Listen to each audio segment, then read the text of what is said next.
और संगवारी हो, आज आप मन के बीच में सुघरकन कविता पेश कर छत्तीसगढ़ी। यहाँ के बोली सुघर, हंसी और ठिठोली सुघर, रंग के होली सुघर, दिवाली के रंगोली सुघर। हमर भुइया अड़बड़ सुघर, हमर छत्तीसगढ़ अड़बड़ सुघर, हमर छत्तीसगढ़ अड़बड़ सुघर।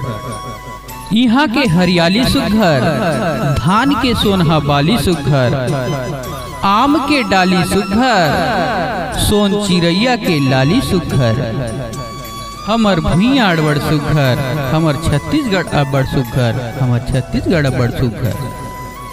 बस्तर के दशहरा सुघर, चाउर के फरा सुघर, खेत के बटरा सुघर, उड़ीददार के बरा सुघर। हमर भुइया अड़बड़ सुघर, हमर छत्तीसगढ़ अड़बड़ सुघर, हमर छत्तीसगढ़ अड़बड़ सुघर।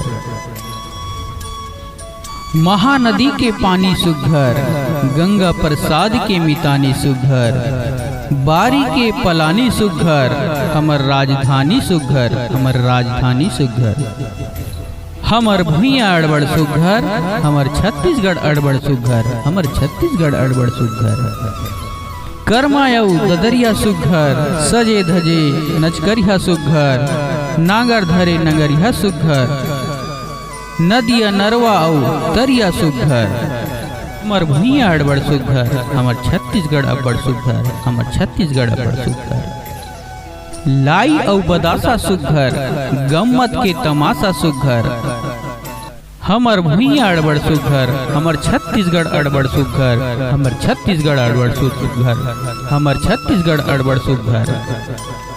संगवारी हो, आप मन ला यदि ये कविता आप मन ला अच्छा लगी सो ही तो हमारे वीडियो ला लाइक शेयर सब्सक्राइब अवश्य कर दो। धन्यवाद।